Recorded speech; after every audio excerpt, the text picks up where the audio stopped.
biggest live rock and roll interview this country has ever seen. Later tonight, I'm going to be interviewing former Deep Purple lead singer, rock legend, rock lord, the voice of Whitesnake himself, David Coverdale. A huge crowd has turned up. We've actually flogged 20,000 of these Coverdale Denton interview t-shirts. As you can see, the obligatory tour date on the back. Right now, the support interview is on.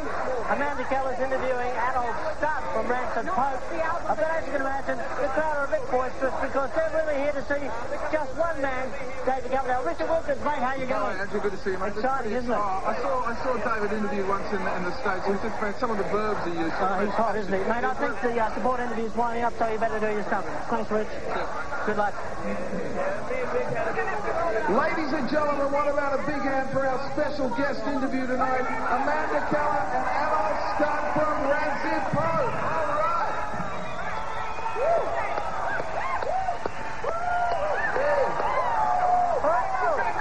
And now, the interview you've all been waiting for. Live from the Larry King room of the Denton Show, Andrew talks to a man with worldwide sales of over 20 million albums. A man described as the last great rock star. Ladies and gentlemen, would you please welcome Andrew Denton and Mr. David Coverdale!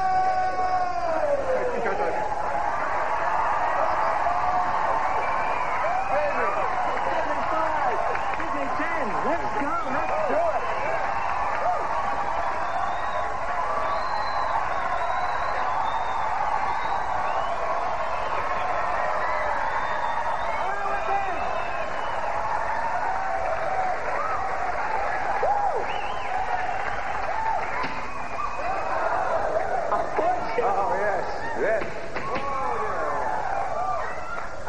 My God, they've got the president. Quick run. Yes, tap into Australia. Yes, tap rock and roll. Rock and roll to you. Actually, does Spinal Tap give you the total screaming shits? Well, yeah, it frightened me to death. Yeah, really. No, a bit close to the bum. It's going to be very hard to do an interview after build up like that, but we'll try. Slightly, yeah. That was really effective stuff, wasn't it? Yeah, it was. It certainly worked. How are you doing?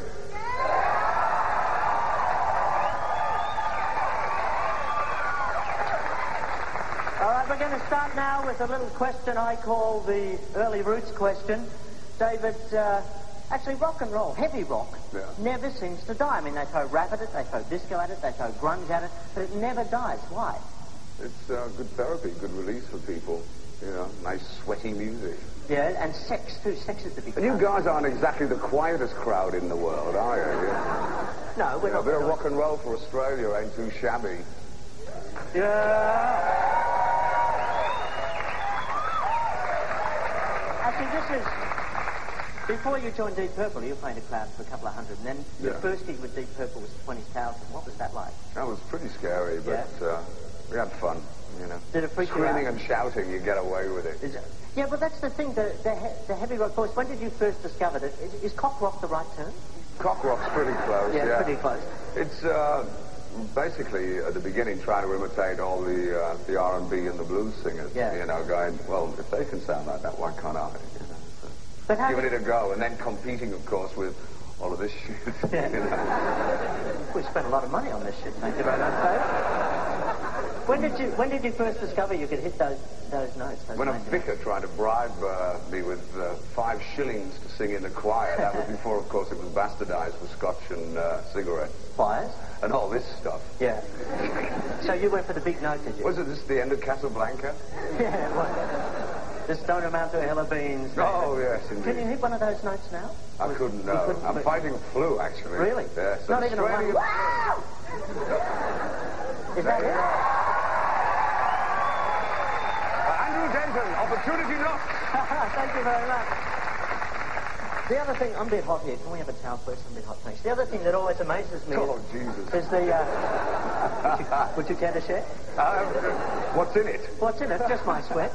Just rework the towel that sweated in one day. Like a Tom Jones ploy. Oh, really? Yeah. Where are the knickers? Come on. The microphone technique, do you actually practice I used to use one of these boom stands years ago, swinging it around and stuff. Actually, when I was here first, 20 years ago. Oh, my God. I was doing a signing at a place called the Cobra Club tonight. And really nice. Yes, a couple of old Cobras in tonight. And this girl was there signing and to Estelle, and she said, oh, welcome back to Australia. And I went, oh, it's great. She said, oh, my dad was at your show. Well, we've never had... Splendid stuff. We've never had a heavy rocker hit 60 yet. The world has never seen a 60-year-old heavy rocker. The Stones are getting up there. Yeah, they're getting damn close. What are you going to do when you're 60? Oh, I don't know. I didn't think I'd be doing this past 30. God knows. I don't know. I think it's the songs. I don't think it's anything to do with fashion or whatever. As long as I'm writing tunes that people enjoy, I think they'll turn out. But can you keep that performance level up? Because I don't know about the physical side, you know. Yeah. Bits and pieces that go in now and again. Which bits? The odd bits. The odd bits. Yeah. What are the odd bits in your book, David? The uneven bits. The uneven bits. Yeah. You used to say that Whitesnake in the mid-80s were a bit like corporate rock. You were a bit disappointed with how it was Well, it done. turned in that, yeah. It got a bit rock? roller coaster ride. It was like a roller coaster. It was hard to get off. It was every day. Business was going bizarre. It was incredibly successful. And you think of Jesus, you know, we must be doing something right. But it wasn't necessarily musically right. You know, it was just but I a don't particular understand time. corporate rock. The MTV thing scored at the same time. Mass audience in the States, which was really the last place for me to conquer. The States saved me about 3 to 5 years road work, you know, touring across the vastness of it. Just doing MTV and things Doing like a couple of videos. So when you get into the corporate rock mode, is that like land out? Is that what you felt it was for you? Well, at the end of it, yeah, when I had time to take stock and go, this isn't the reason I got into it. The reason I got into it very simply was to express myself. That was it. Yeah. You know. And the women. And the women. And the women. Yeah. So this is why it's called cock rock. That's a cucumber stuff, isn't it? It's did you ever No, I didn't. No visible aids. No visible aids at all. No. What about a bad hair day for David Coverdale?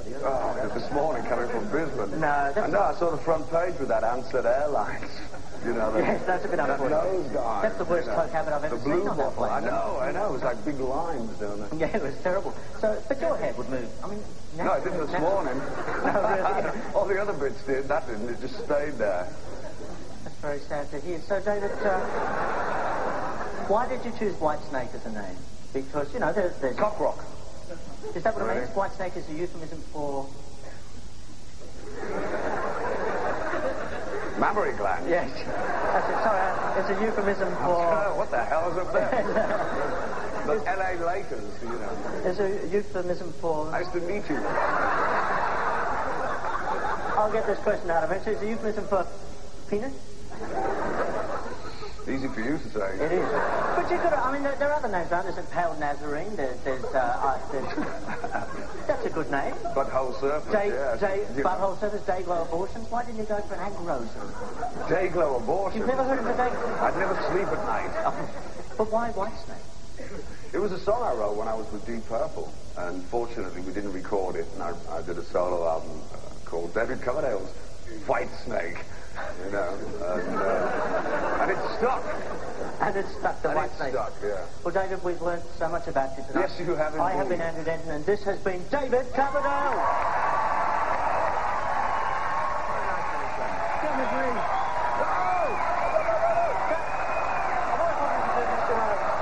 Hey, fucking suits you, everyone.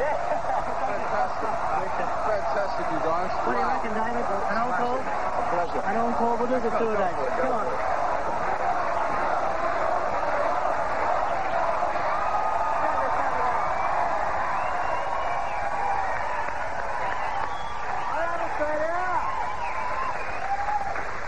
This is a little question David and I wrote in a hotel in Pensacola once when we were holed up for a while. It's called, what are the tour dates? You ready, Dave? Yeah. 2, 3, 4 dates. What are the tour dates?